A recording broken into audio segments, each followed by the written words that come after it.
meternos específicamente junto a mi compañera Julia Rodríguez y quien les habla María Paula Coronel, pues preparamos este tema muy importante en la práctica clínica, sobre todo en adultos mayores, como lo es pues, la enfermedad diverticular. Y pues aunque esta etiología puede presentarse de forma asintomática, en algunos casos pues puede complicarse seriamente, es por eso que pues para nosotros es muy importante comprender las bases anatómicas, fisiopatológicas, su diagnóstico y su manejo terapéutico oportuno para poder manejarla de manera adecuada como lo es pues la enfermedad diverticular. Siguiente.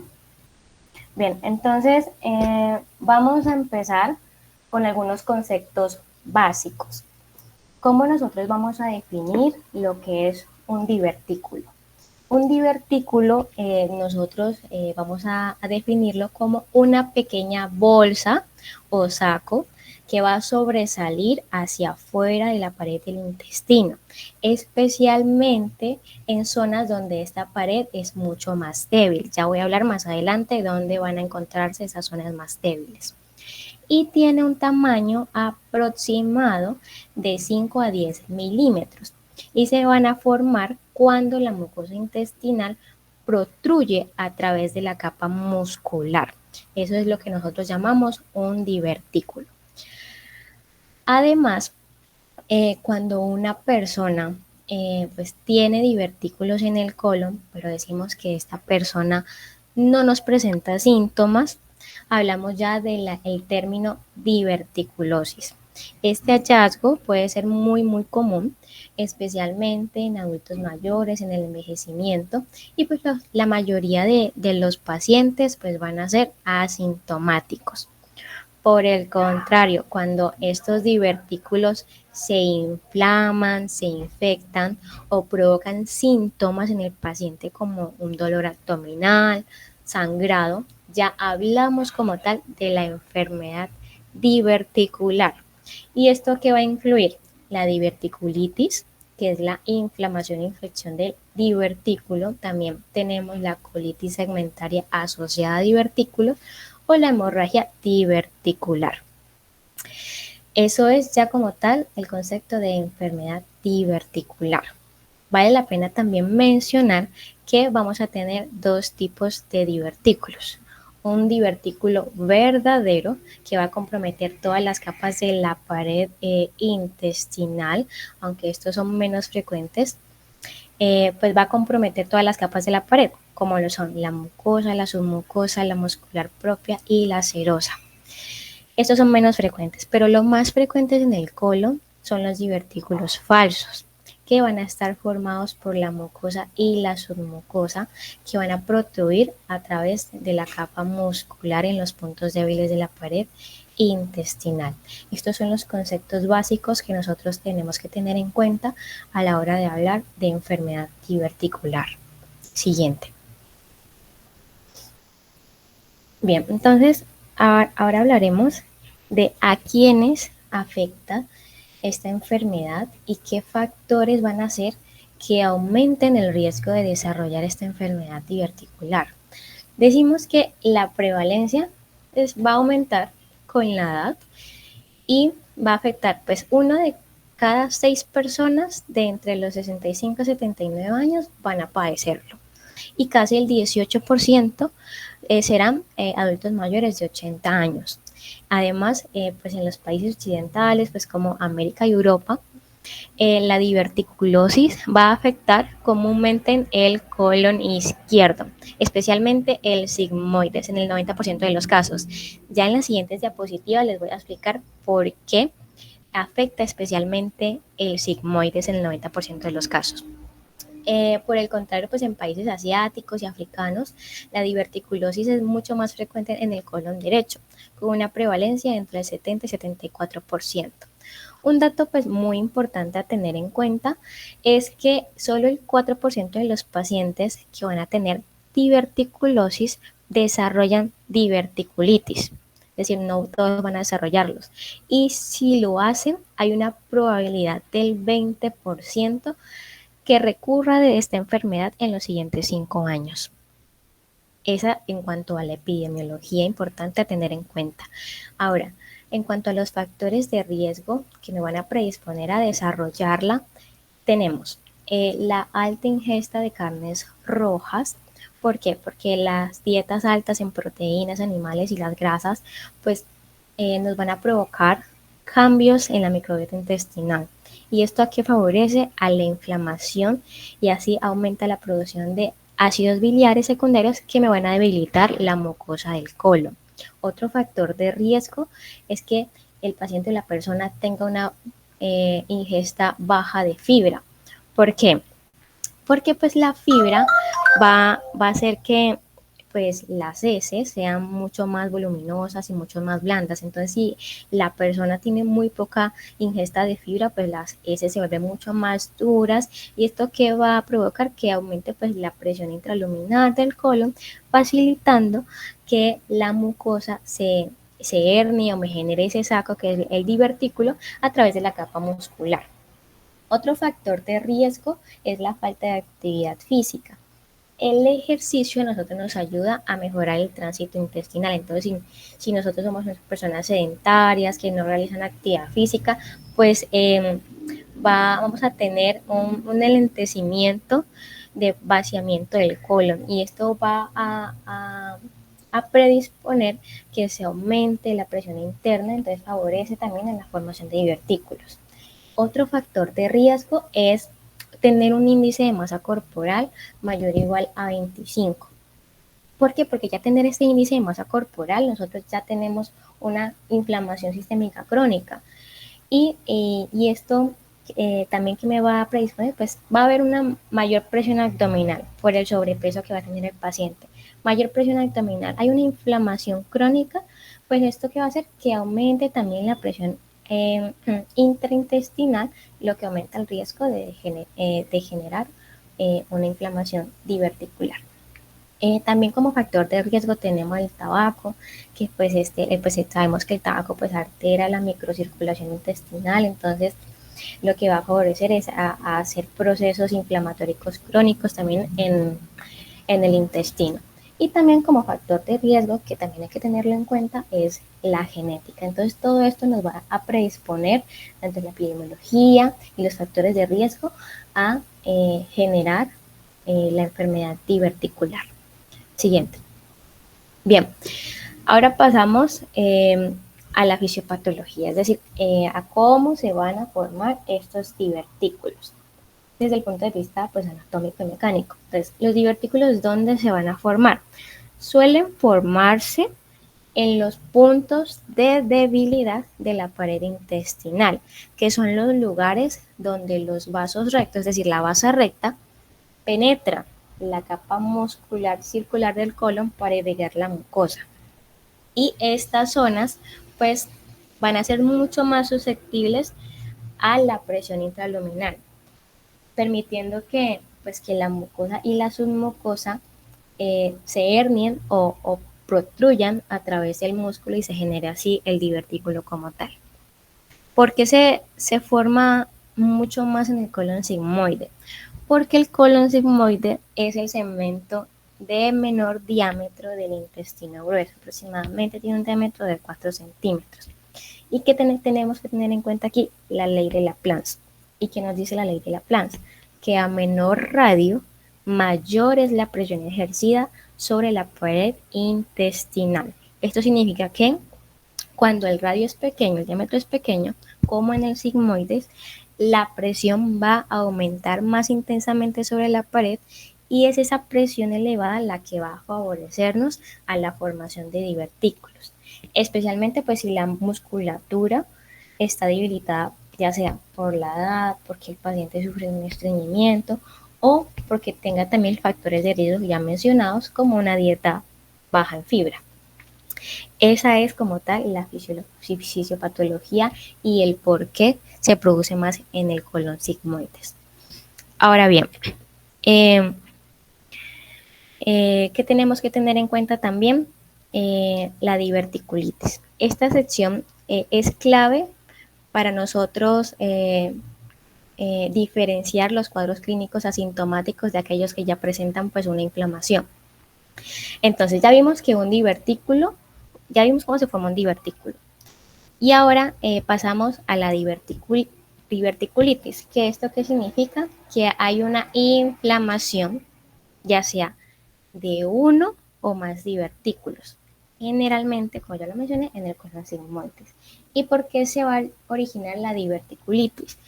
Porque pues estos saquitos se van a llenar de materia fecal, es decir, de fecalitos, y estos pues van a obstruir su salida, y esto que va a provocar pues un engrosamiento de esa pared y a su vez facilita a la infección local. ¿Cómo se va a presentar clínicamente? Fácil aprendérselo como que la diverticulitis es una apendicitis izquierda. ¿Por qué? Porque es muy parecido al cuadro clínico de una apendicitis, solo que pues estará ubicado en la fosa ilíaca izquierda. Y sus manifestaciones principales van a ser pues dolor en la fosa ilíaca izquierda, que puede ser de inicio gradual, constante, y que puede también pues empeorar al momento de la palpación. El paciente pues dentro de sus manifestaciones también puede tener el signo de Blumberg positivo en la fosa ilíaca izquierda, que pues el signo de Blumberg pues, como ya sabemos es el dolor al retirar pues bruscamente nuestra mano después de comprimir el abdomen. Ahí tendríamos un Blumberg positivo. O también pues el paciente puede tener alteraciones del intestino, ya sea por un lado estreñimiento o por el otro lado diarrea también puede presentar dentro de sus manifestaciones, y también puede tener fiebre, y algunos pacientes pues también puede tener un sangrado digestivo bajo si de pronto ha hecho compromiso de vasos, y esto pues ya sería una hemorragia diverticular. Otros síntomas o manifestaciones que puede tener el paciente que son menos específicos, pero pues que también son frecuentes, está el tenesmo vesical, que pues es la sensación de urgencia sin lograr micción efectiva, y también puede tener náuseas o distensión abdominal. Esto, estas son las manifestaciones. Y es importante pues que nosotros recordemos que aunque estos signos nos orienten al diagnóstico de una diverticulitis, pues se requiere de una confirmación de estudios de imágenes, como ya lo vamos a ver a continuación. Entonces, para el diagnóstico de la diverticulitis, como ya lo mencioné, vamos a basarnos en la evaluación clínica, en las manifestaciones clínicas del paciente. También nos debemos basar en las pruebas de laboratorio e imágenes diagnósticas. Entonces, vemos la clínica del paciente, pero también debemos mandarle laboratorios. ¿Qué laboratorios principales pues vamos a enviarle en estos pacientes? Un cuadro hemático. ¿Para qué? Pues de pronto pues el paciente puede mostrarnos una leucocitosis como dato de inflamación, infección, aunque es muy importante tener en cuenta que el 45% de los pacientes puede tener unos leucocitos normales. Podemos pedirle también una PCR, que también es un marcador de inflamación, o también en el paciente podemos pedirle un parcial de orina. ¿Para qué nosotros vamos a pedirle? Para descartar otras causas de dolor abdominal bajo, como lo es pues una infección urinaria, y también es muy útil en pacientes, en mujeres, para pues nosotros también descartar causas ginecológicas como tal que estén presentando este cuadro en el paciente. Ya como estudio de imágenes, nosotros podemos pedirle al paciente una ecografía de abdomen total. No es el estudio ideal, pero puede ser útil en urgencias para nosotros descartar otras condiciones, por ejemplo, apendicitis, abscesos ginecológicos o alguna patología hepática que tenga el paciente. Para identificar otras causas, nosotros mandamos la ecografía. Pero el gol estándar como tal siempre será un TAC de abdomen contrastado. Este tiene una sensibilidad del 95% y una especificidad del 99%. Y nosotros en el TAC, ¿qué podemos observar? Engrosamiento de la pared intestinal mayor a 4 milímetros. Podemos observar eso. Variamiento de la grasa pericólica. ¿Esto qué quiere decir? Aumento de la densidad de la inflamación local de la grasa pericólica. Obviamente pues ya en el TAC ya vamos a ver los divertículos que estarán inflamados, y también el TAC es el gol estándar. ¿Por qué? Porque nos permite identificar las complicaciones de la diverticulitis, como es el absceso, fístula o perforación. Entonces siempre tener en cuenta que en esta patología como de diverticulitis, el gol estándar es el TAC de abdomen contrastado. Importante tener en cuenta que en esta patología la colonoscopia no está indicada. No está indicada en un episodio agudo, es decir, que tenga una diverticulitis y que el paciente esté con toda esa sintomatología aguda. ¿Por qué? ¿Por qué no está indicada la colonoscopia? Por el riesgo alto que hay en el paciente de perforación del intestino. Pero importante tener en cuenta que la colonoscopia nosotros la podemos realizar cuando el cuadro agudo del paciente ya se haya resuelto o aproximadamente 6 o 8 semanas después de que el cuadro ya se haya resuelto. Ahí nosotros mandamos colonoscopia. ¿Para qué? Para nosotros descartar otras causas como neoplasia. Pero es muy importante que ustedes tengan en cuenta que en un cuadro agudo el que el paciente tenga toda esa sintomatología, la colonoscopia está contraindicada por el riesgo de perforación. Y como tal, el gol estándar siempre en la diverticulitis será un TAC de abdomen contrastado. Siguiente. Bien, entonces ya vimos lo que es el diagnóstico, ahora vamos importante a lo que es la clasificación de la diverticulitis. Esta clasificación es muy útil para nosotros comprender el grado de severidad del paciente y orientar el manejo, que eso ya me lo hablará a profundidad mi compañera. ¿Cuáles son las escalas que nosotros usamos para la clasificación? Nosotros usamos dos escalas, que es la escala de West y la escala de Hinche modificada. Y muy importante tener en cuenta que a la hora de clasificarla, pues tenemos formas no complicadas y formas complicadas. En la escala de West, la diverticulitis no complicada nos dice que se limita la inflamación del divertículo y estructuras adyacentes.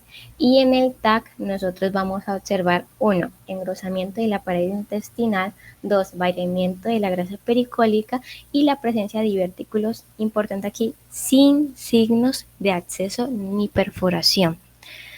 ¿Por qué? Porque eso ya sería la forma complicada, cuando ya hay complicaciones locales o sistémicas como accesos, fístulas, obstrucción o perforación. Ya la forma complicada, Weiss la clasifica en 1A cuando hay burbujeo de aire o líquido libre pericólico sin acceso, menor de 5 centímetros de distancia. 1B cuando el acceso ya es menor de 4 centímetros. 2A cuando el acceso es mayor de 4 centímetros. 2B cuando el gas está distante, pero ya es mayor a 5 centímetros del sitio inflamatorio. 3 cuando el líquido libre difuso, hay líquido libre difuso, pero es sin gas, es decir, hay una peritonitis sin gas. Y 4 cuando cuando hay líquido libre difuso con gas, eso quiere decir que ya hay una peritonitis purulenta o fecal. Así es la clasificación de Weiss. Tenemos la escala de Hinche modificada, que la escala de Hinche nos dicen, lo clasifica en grado 0, hay una diverticulitis leve y clínicamente es moderada. 1A cuando cuando hay una inflamación pericólica, pero no tenemos acceso. 1B cuando hay inflamación pericólica ya con acceso, pequeño, pero pequeño. 2 cuando ya hay acceso pélvico, retroperitoneal o está a distancia. Y el 3 ya hay una peritonitis generalizada sin comunicación a la luz intestinal, es decir, que hay una perforación cubierta. Y 4 cuando hay una peritonitis fecal con comunicación a la luz intestinal. ¿Esto qué quiere decir? Que hay una perforación libre. Eso es las clasificaciones o las escalas que nosotros más usamos para clasificar la diverticulitis como tal. Ahora mi compañera pues va a hablarles de las complicaciones, de los diagnósticos diferenciales y la ruta del manejo pues que debemos hacer en estos pacientes. Listo, entonces vamos a empezar por los diagnósticos diferenciales que tenemos que tener en cuenta de acuerdo a cada grupo de paciente. Si tenemos una paciente femenina, pues tenemos que pensar principalmente en las causas ginecológicas. Tenemos que ver si la paciente pues está o no está en edad fértil para así mismo pues empezar a descartar. Entonces, en las ginecológicas podemos tener una enfermedad pélvica inflamatoria, podemos tener una endometriosis o un embarazo ectópico. En urológicas podemos tener infecciones urinarias, litiasis renal o pielonefritis, y en gastrointestinales pues tenemos unos diagnósticos diferenciales mucho más amplios, como es el cáncer de colon, las enfermedades intestinales inflamatorias como es la enfermedad de Crohn y la colitis ulcerativa, una apendicitis aguda, especialmente cuando la ubicación del apéndice no está en su anatomía normal, que es en la fosa ilíaca derecha, sino que a veces tenemos una situación que es el situs inverso, en el que la apéndice queda al lado contrario. Otros diagnósticos diferenciales pueden ser una obstrucción intestinal. Y pues esos son como los principales que debemos sí o sí pensar cuando un paciente nos llega con un cuadro clínico como no lo describió la compañera. Entonces, ¿cuáles son las principales complicaciones? Pues que el paciente nos haga un absceso, una peritonitis por perforación libre al colon, las fístulas, especialmente la fístula colovesical, que es la más común.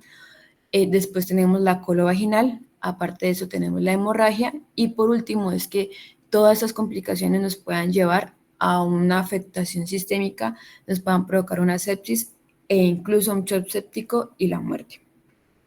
Entonces, ¿cómo vamos a empezar a manejar al paciente? Tenemos que tener en cuenta que vamos a enfocarlo de acuerdo a los hallazgos del TAC. El TAC ya nos dijo que el paciente tiene diverticulitis.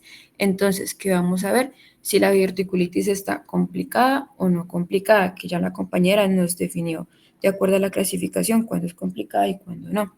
Entonces, en la complicada, sí o sí el paciente lo vamos a tener que hospitalizar. Pero en la no complicada vamos a tener que ver si el paciente cumple alguno o más de los siguientes factores de riesgos: que el paciente esté inmunosuprimido, que tenga fiebre, leucocitosis, que el dolor abdominal sea severo, que sea un adulto mayor con comorbilidades significativas, que no esté tolerando la vía oral, que sea un anciano con una pobre red de apoyo, que haya tenido ya una diverticulitis o una enfermedad diverticular y que o sea, que le hayan dado tratamiento y que este no haya mejorado, o que el paciente tenga una microperforación o un flemón. Si el paciente no tiene ninguno de esos factores de riesgo, entonces el tratamiento va a ser de manera ambulatoria. Del contrario, si los tiene, lo vamos a hospitalizar. Entonces, ¿qué vamos a hacer cuando tenemos un paciente con diverticulitis aguda y no está complicada?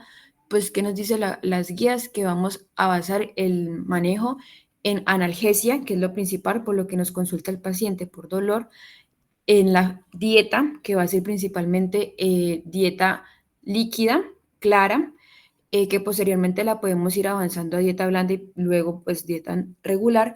En el aumento del consumo de líquidos, bueno, la dieta debe ser alta en fibra y el consumo de líquidos también debe ser abundante, pues debido pues para que el paciente no nos vaya a hacer una constipación y estos divertículos pues no se vayan a empeorar. Y el otro pilar de tratamiento es el antibiótico vía oral. En muchos hospitales aquí en Colombia dan el trimethoprim sulfamethoxazol.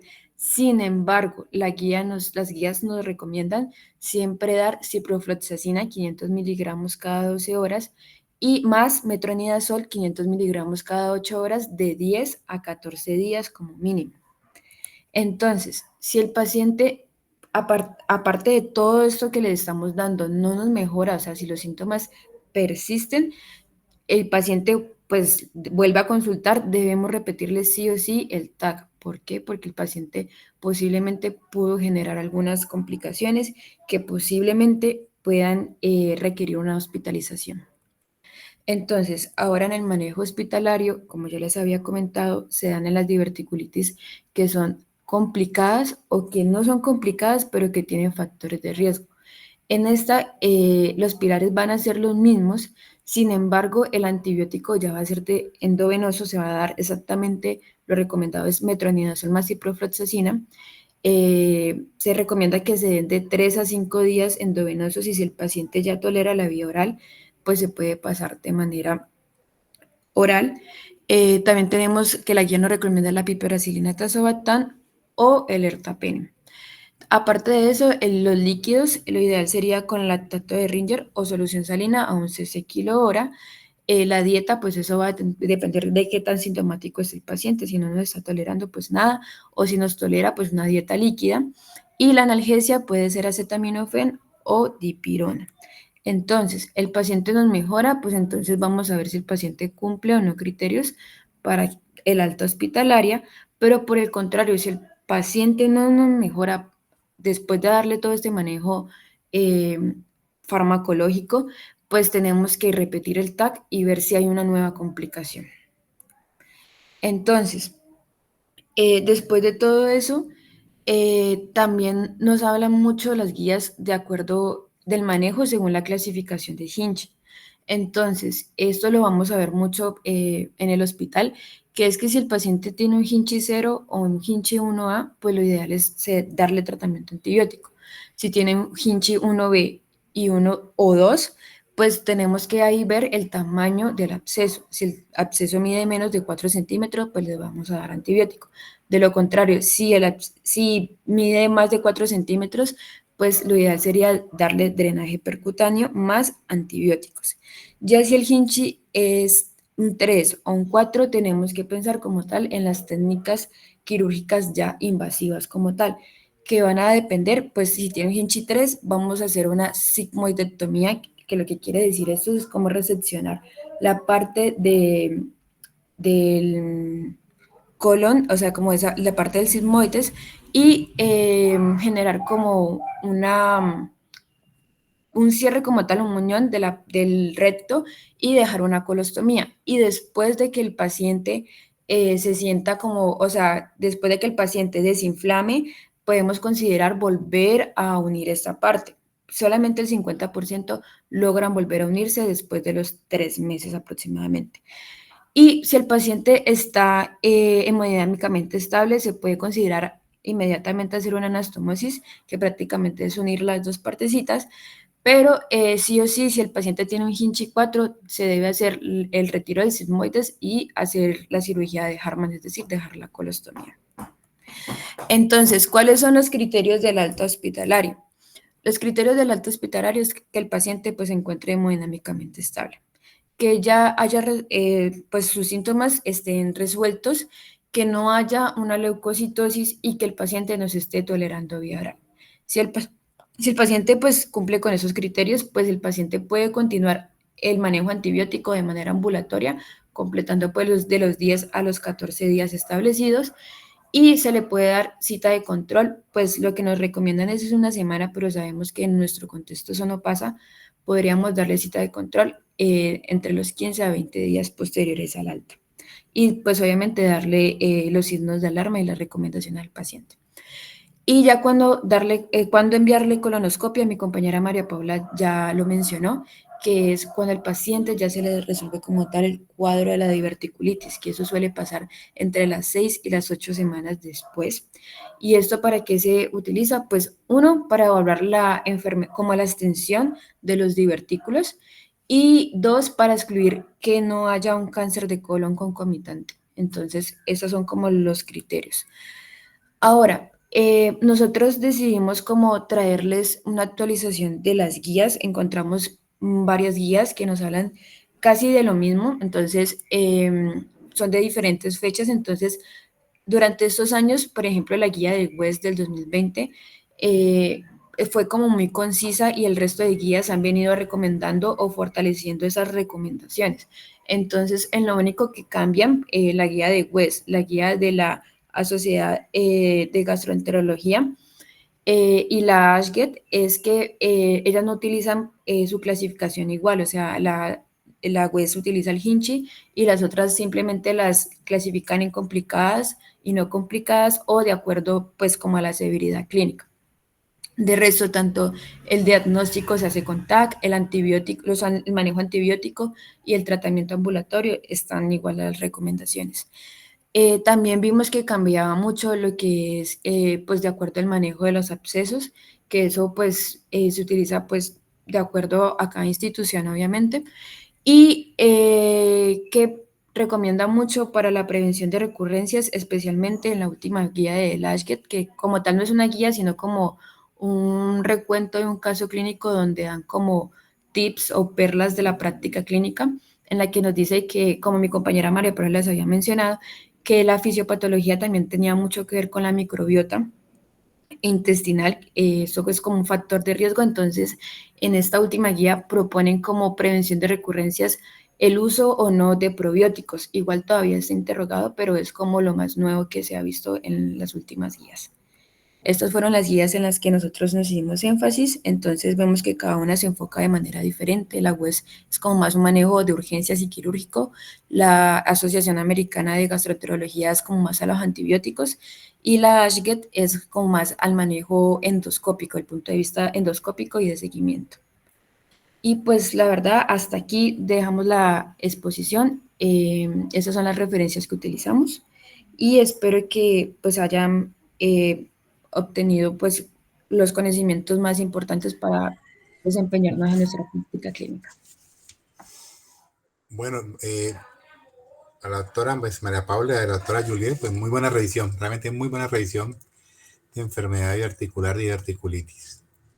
Hay varias cositas ahí que indudablemente mencionaron y está bien en cuanto al manejo, ¿no? Indudablemente la fisiopatología ya la explicaron muy bien y eso es algo que tenemos que trabajar nosotros desde pequeñitos.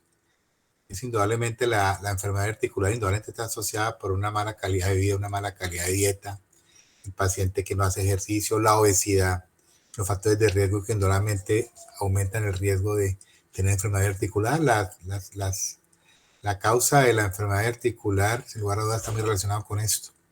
La fisiopatología, el aumento de la presión en el colon izquierdo que hace que se produzca la herniación de la mucosa submucosa. Saben que la enfermedad articular es una pseudo divertículo, no un verdadero divertículo. El verdadero divertículo es el que mantiene todas las capas serosa, muscular, submucosa y mucosa. La enfermedad articular son pseudo divertículos, antes mucosa, submucosa. Y realmente cuando hay aumento de la presión por ahí de la plaza que ellas comentaron, la herniación se da a través de los sitios de menos resistencia, que es la entrada de los vasos nutricios. En cierta forma eso se ha asociado porque los divertículos sangran, y es por la asociación que hay con la relación anatómica con el divertículo, con el vaso nutricio, que por donde se presentan los divertículos. El manejo, indudablemente antibiótico, ahí sí ha habido cambios del manejo antibiótico y eso también debe ser muy regional, ¿no? Yo creo que en nuestro medio la ciprofloxacina, o sea, los gérmenes que hay, el metronidazol indudablemente es el antibiótico, el anaerobicida gran negativo de elección. Debe estar siempre en el manejo de los pacientes de cualquier patología inflamatoria de orina abdominal. No hay resistencia al metronidazol. La resistencia está con el manejo de los gram negativos, que es el otro germen que está involucrado en los pacientes con diverticulitis. La ciprofloxacina indudablemente es muy buen antibiótico para manejo gram negativo. Lo que pasa es que en nuestro medio ya hay mucha resistencia a la ciprofloxacina. Una recomendación muchas veces no es dar, es mal, hacerle coli callejero, tiene una resistencia alta, casi que el 60-70% a la ciprofloxacina. Igual sucede a las monoterapias como la ampicilina sulbactam, que en muchas partes puede servir, pero aquí en Colombia hay un sobre. Ustedes saben que nosotros todos conseguimos antibióticos por todo lado, uno va y lo compra donde quiera y compra lo que quiera. Entonces hay un sobreuso de antibióticos, entonces hay una resistencia grande. En la ampicilina sulbactam también hay mucha resistencia de las gram negativos para la ampicilina sulbactam. Entonces yo no les recomendaría a ustedes usar estos antibióticos. En las revisiones más recientes de manejo de antibióticos, el de elección en este momento es el caso dar, es el claulín, la amoxicilina más ácido claulánico, es el de elección en manejo con diverticulitis. Si van a dar uno para dar, indudablemente el metronidazol como primera opción y darle como segunda opción, darle ceftriaxona más que cipro, dar más ceftriaxona. La piperacina tazobactam es muy buen antibiótico, pero traten de dejarlo siempre en segunda línea. Entonces la alternativa siempre tienen que cubrir ustedes gram negativos y cubrir gram negativos anaerobios gram negativos. Entonces con eso cubren con metronidazol y algo para gram negativos. La sultamicina que amplia sulbactam no la usen. Y claro, a usted va a llegar, si ustedes tienen una diverticulitis sin factores de riesgo, ustedes tranquilamente pueden darle un manejo ambulatorio siempre y cuando el paciente no tenga factores de riesgo. Acuérdense que no todos los pacientes hacen tampoco leucocitosis, ¿no? Son menos los que hacen leucocitosis. Pero no tienen factores de riesgo, ustedes tranquilamente pueden manejar el paciente en forma ambulatoria y la recomendación, si dan metronidazol, no tienen con qué más darlo con algo que sea oral, excepto la ciprofloxacina, pero la cipro tiene mucha resistencia. Entonces la recomendación es que den más bien amoxicilina con ácido clavulánico. La discusión está en la doctora lo colocó ahí, el Hinchey 0 y el Hinchey 1A. ¿Cuándo dar manejo antibióticos, sí o no? Realmente se considera que esto, tanto el Hinchey 0 como el 1A, en la cual no hay absceso, los pacientes responden solamente con manejo analgésico y con uso de antiespasmódicos. Cuando dar antibióticos, si tienen pronto un paciente con factores de riesgo. Entonces, de pronto ahí sí ver la posibilidad de darle manejo antibióticos, pero el concepto actual es que a la Hinchey 0 y a la 1A es no darle manejo antibióticos, responden solamente con manejo analgésico. No sé qué más quieran preguntar o tienen alguna duda. Creo que la parte de la exposición estuvo muy buena, la parte de la fisiopatología estuvo muy buena también, creo que ahí no vamos a meternos mucho. No sé si alguno tiene algún comentario o tiene algún aporte. Ya saben que esta actividad pueden preguntar lo que quieran, sin darle miedo. Lo del manejo quirúrgico. El manejo quirúrgico, o sea, se ha tratado de cambiarlo de Hinchey 3 y Hinchey 4 y manejarla como igual. Realmente la recomendación de estos pacientes con Hinchey 3 y Hinchey 4, ya la cirugía, antes se llevaba a drenaje, lavado y dejarle unos drenes, pero no, el manejo es resección. Y de acuerdo a la estabilidad hemodinámica del paciente y la experticia del cirujano, hacer la anastomosis primario sin hacer colostomía, o en caso de hacer anastomosis y dejar una hilostomía de protección. Pero la tendencia cada vez más es a no hacer colostomías, cada vez a hacer menos colostomías. Y tratar de llevar al paciente y de tratar de hacer la resección y hacer anastomosis primaria, tratando de dejar menos tiempo las colostomías que indudablemente producen comorbilidades. O sea, las 3 y 4 son quirúrgicas, el Hinchey 0 y 1A, el manejo es analgésico. El 1B ya hay aparición de colección de acuerdo al absceso pericolónico, depende del tamaño, tiene mayor o menor de 4 centímetros. Si es menor de 4 centímetros, el manejo es antibiótico. Si tiene más de 4 centímetros, va a tener que darle antibiótico, pero se recomienda a estos abscesos llevarlos a drenaje percutáneo. Ya el hinche del otro, que ya tiene abscesos pericólicos y abscesos a distancia, también el manejo antibiótico y drenaje percutáneo. Pero el hinche 0 y el hinche 1A, la tendencia es al manejo analgésico solamente. No sé si alguno tenga algún comentario. Muy buena la revisión.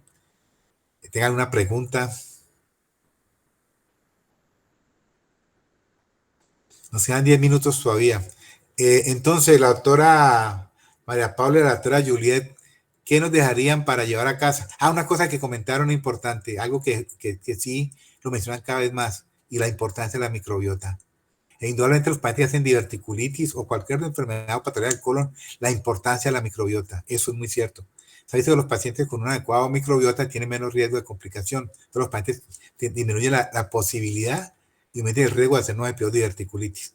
Y la principal fuente de producción de microbiota son los alimentos. Aparte que, eso que ustedes comentaban, todo el alimento y dar muchos vegetales verdes, que es lo que mantiene adecuadamente la microbiota. Es una enfermedad que en cierta forma tiene que ayudar a prevención. Que nosotros enfermamos el colon, todos los enfermamos. Tenemos una mala dieta, una dieta no adecuada, una dieta con multiprocesados, muchas asadas, indudablemente consumimos poca agua, hacemos menos ejercicio, nos subimos de peso. Entonces son los factores de riesgo que debemos trabajar. Ustedes que están jóvenes deben saber de eso y deben cuidarse. Indudablemente que la dieta es fundamental en las enfermedades del tracto gastrointestinal. Estamos viendo muchas enfermedades del tracto gastrointestinal y estamos seguros que está asociada más que todo es con el tipo y la calidad de dieta que llevan ahora. No sé realmente qué más puedan preguntar o tienen una pregunta. Yo tengo una pregunta. A ver, doctora Natalia, pregunte y para que la doctora María Paula y Julia le contesten. Es que usted dijo que se daba metro o ceftriaxona, pero no me quedó claro si se dan juntos o es juntas. uno o el otro. No, son juntas. Es una de las recomendaciones de utilización de endovenoso, es dar metronidazol más ceftriaxona endovenosa. Tratamiento 10 a 14 días. Y el tratamiento de elección indolente oral es el darle amoxicilina ácido clavulánico, que es de lesión en pacientes con diverticulitis. La metro-cipro sirve, sino que hay mucha resistencia de los gérmenes a la ciprofloxacina. Igual que como monoterapia está también contemplado en muchas partes el uso de la ampicilina sulbactam. Pero en nuestro medio no, porque hay mucha resistencia a la ampicilina sulbactam. No sé, la doctora María Paula y la doctora Juliet, para llevar a casa, ¿qué darían de un mensaje grande, claro, ya para despedir? Nos quedan 7 minutos.